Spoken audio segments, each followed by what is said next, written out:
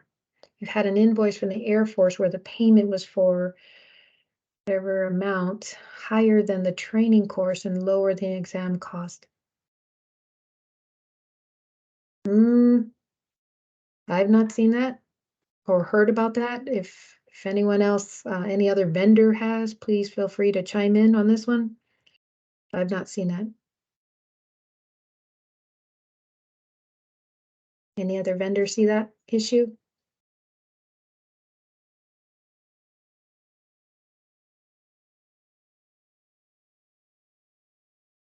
Okay. Hi, Miss Brenda. I see you have your hand up. Good morning. I was wondering if there was any update on eliminating the two-step process for application for the soldiers. I know it was mentioned that it was going to be worked on. So now they create the educational goal and then they have to apply for funding. Any idea when it'll go to like one step? Yeah, we we're hoping that by the next year it will be changed to where it goes straight from goal to CA request, kind of like it used to be in the old system. But yeah, that is something we are looking forward to. Okay. All right. Thank you. No problem. Thank you for asking. Is it possible to provide contact information for the Air Force and where we can learn about their processes and monthly training sessions, such as one you're conducting now? So I cannot speak to what the Air Force does. All I can do is point you to the DoD cool site, so you can select the actual Air Force cool. And let me see let me find the actual link real quick so that you can go there. But I cannot give out their personal information or their, contact information. They said they're extremely busy, so I know that that was something that they put out to us before, or actually yesterday. I'm going to put in the chat where you can click to go to the DoD Cool page, and then from there you can select Air Force and submit your questions there.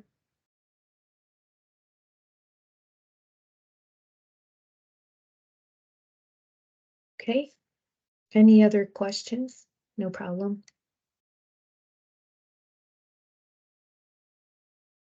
Any other issues you might be having or anything?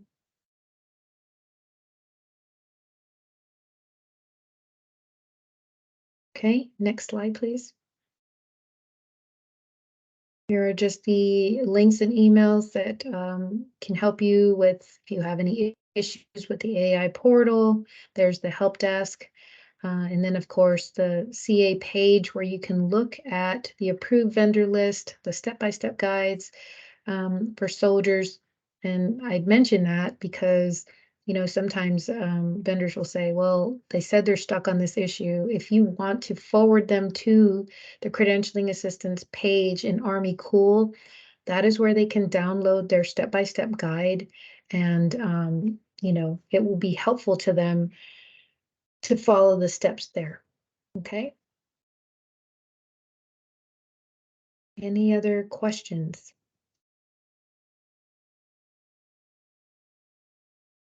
Okay, back to you, Russell. Thanks, Sophia. And wanted to try to add this onto this slide this time.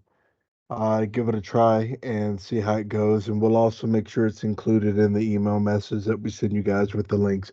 But our next session is going to be the 23rd of May. our morning session at 8:30 a.m. Eastern Standard Time and our afternoon session at 1300. There are the links for them. That way you can link those in. But again, those will also be available on the email that we'll send out this afternoon after the afternoon training.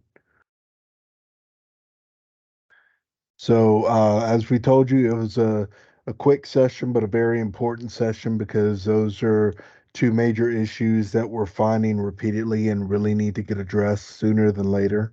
Updating your information, the upload of receipts, and getting your authorized letter. Uh, Making sure that you're doing that process on your end. That way it flows seamlessly. So, if any of you have any last minute questions or anything you want to ask before we roll out and give you your time back for the day.